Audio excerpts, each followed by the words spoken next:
All right. Well, this is John Teravskis with the Monthly Dirt, and I have Andy Iturrirria and Vincent Randolph. Did I say that right, Andy? Close enough. Close enough. Iturrirria. All right. So, and they're with LSC Environmental Products, and we're here to talk about today passive treatments. And you guys have products that fit into passive treatment. Could you tell us a little bit about passive treatment? And maybe even let's start with, how is that different from active treatment? Well, there's a lot of different differences between the two. But let me first just start out by saying that I think passive treatment by the water board, or the permit now allowing the use of passive products for passive treatment, I think it's significantly going to help our construction industry meet the stormwater requirements. It's been a long time coming. It's allowed in other states, and I think it's going to significantly help people. Passive treatment is as defined by the permit, is a sediment control BMP, where you can utilize flocculants to drop sediment out of stormwater. And so it's similar to active treatment, where you use the same type of chemistry. It's just a different way of deploying it.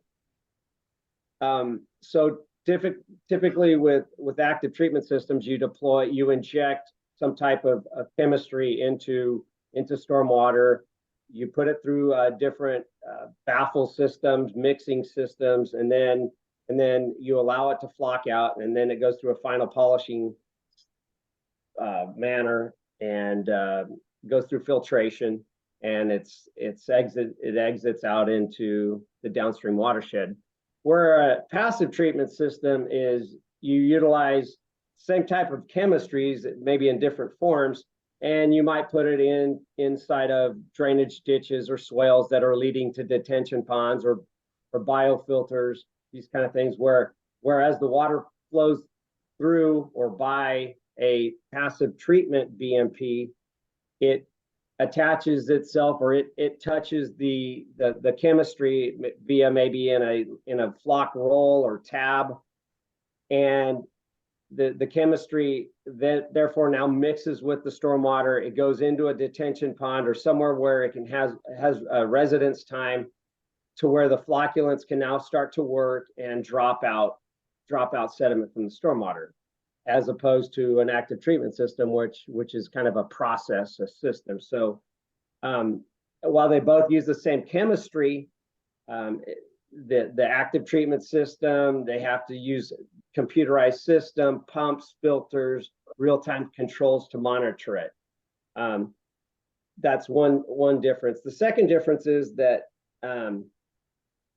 the stormwater treated, as I just discussed, that passes through a passive treatment system, it either can go into a detention pond or a biofilter or some other type of filtration, where the water that's been treated by an active treatment system must go through a final filtration process. And that's usually like sand filtration or cartridge filtration, depending on what you're using. Mm-hmm. The third difference is that it's the monitoring requirement differences. So by utilizing a passive treatment system, the monitoring required falls under the same general permit requirements as you would monitoring a site, for your BMPs, your erosion control BMPs, these kind of things. Whereas an active treatment system requires that while the system is in operation, there is a continual monitoring of turbidity limits, pH levels, residual chemicals, and all these different type of things that you need to monitor while you're doing an active treatment system. This isn't required while you're doing a passive treatment system. Okay. Well, I understand. Finally, go ahead. Finally, the most important thing is that if you utilize an active treatment system, you have to reduce the turbidity coming out of your system to 20 NTUs, where the turbidity coming out of a passive treatment system is whatever risk level you're at. So if it's risk level 2, it's 250 NTUs and these kind of things. So it's a much higher polishing. It's the NALs, yeah. Yes. Now, I understand also a difference between active and passive is the type of polymers. I believe a active system can only use cationic, and then passive treatment, or actually that's not, active treatment system could use either, but passive treatment can only use anionic. I believe that's what the permit is saying. What are those, and what are the differences there? Yeah, and yeah, that's correct. So cationic, that's a positive charged molecule, because the cationics can go through a filtration process.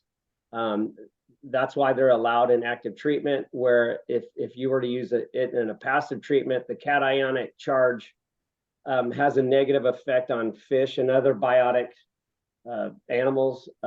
It attaches itself, the positive charge attaches to gills and can kill a fish. So that's why it's not allowed in a passive treatment.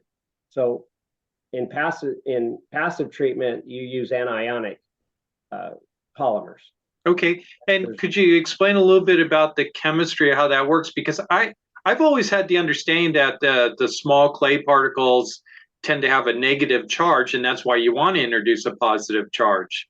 How does introducing a positive charge help with the soil chemistry? So so soil has a negative charge, anionic polymers have a negative charge, but through cationic exchange, they attach themselves to each other. So it works on the microscopic level, and so I can go into all the chemistry of it. It's pretty complicated, but it basically an anionic polymer works like a magnet, right? It attaches itself to the soil particles and any constituents, by the way, not just soil particles. So if there's any contaminants that are in solid form, like heavy metals, maybe nutrients, those are all, not all, but a lot of it is caught by anionic polymers. So you're not only reducing the sediment coming off your site, if the sediment has heavy metals and these kind of things attached to it, it'll drop those out as well. It's not going to drop anything out of that's in not solid form, but in dissolved. It's not going to drop anything dissolved. Right. It's going to drop anything that's solid. But anything suspended particles, it'll grab those. Right. So what happens is, as the polyacrylamide, it's a long chain molecule with charges on it. It attaches itself to soil particles. So one long chain molecule might attach itself to, let's just say, 50 soil particles. And that now becomes this big blob, heavy blob that now drops out of the water. So that's how it works. It takes the sediment out of the water. When we get polyacrylamides at our hand, we deal with polyacrylamides all the time at work. And when we get it on our hands, you don't wash your hands with water. You wash your hands with soil. You just go rub your hands in dirt, rub them real well. Then you go to the sink and then you wash it off. And the polyacrylamide leaves with the sediment. It doesn't leave with the water. So it's hard to clean your hands with water. Okay. It doesn't work. So all right. Polyacrylamides have a high affinity towards soil. And polyacrylamides are oftentimes called PAM, at least in the ag community. This is nothing new. This has been around for decades, right? It really started out by USDA. They have a lab in Kimberly, Idaho, where they heavily study polyacrylamides, and they have for the last 30 years plus. Polyacrylamides are used in row crop irrigation.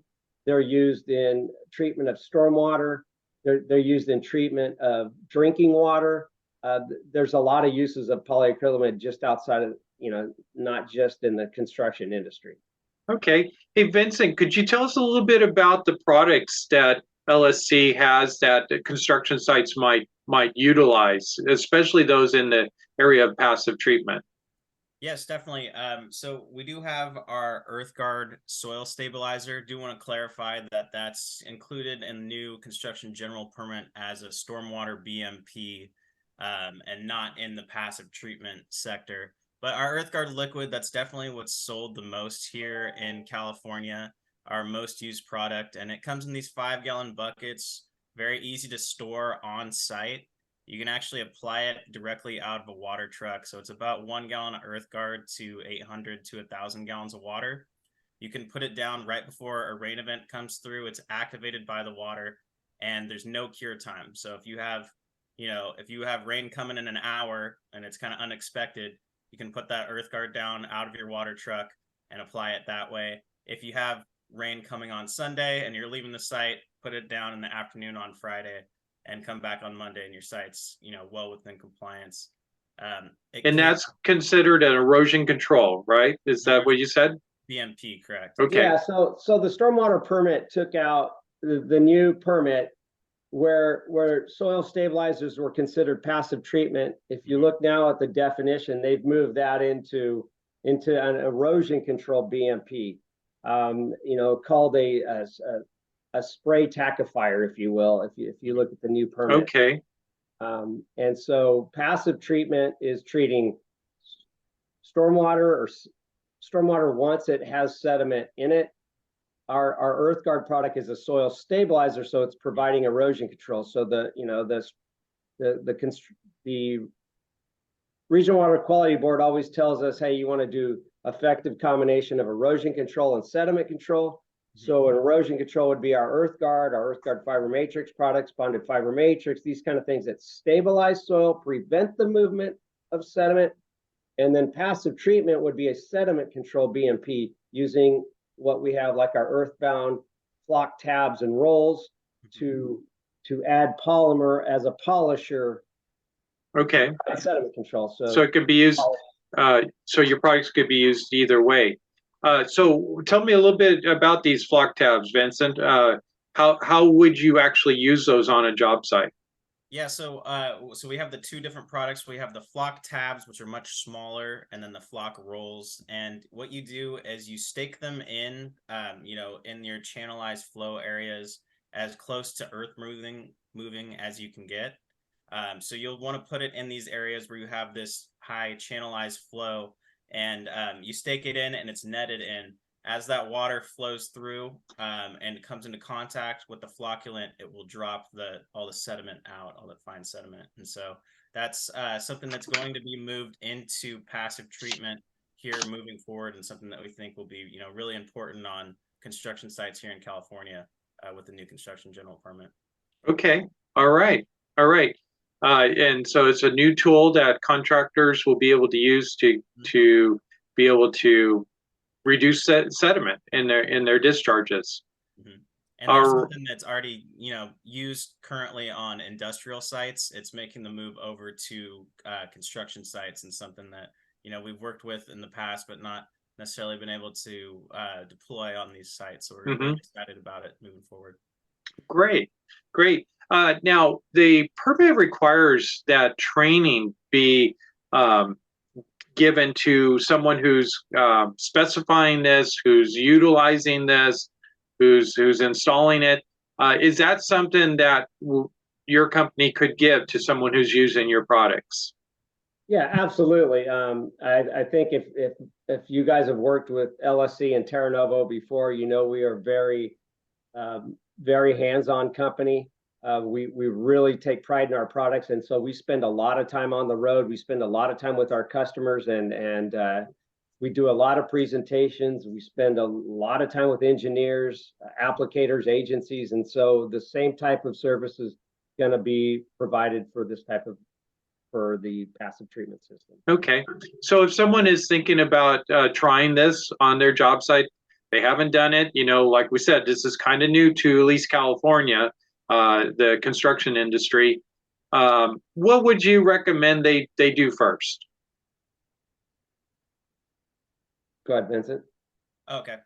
Yeah. So, I guess it depends on which product you're talking about, but we would always like them to attempt to contact us. Like Andy said, we're very hands-on. So, if there's a construction site, someone's using it for the first time, we have guys all up and down California. So we would love to be able to go out there, show them how to use it, introduce ourselves as a contact for LSC and someone they can always contact if they have questions, or if they're just looking to use our products in the future as well.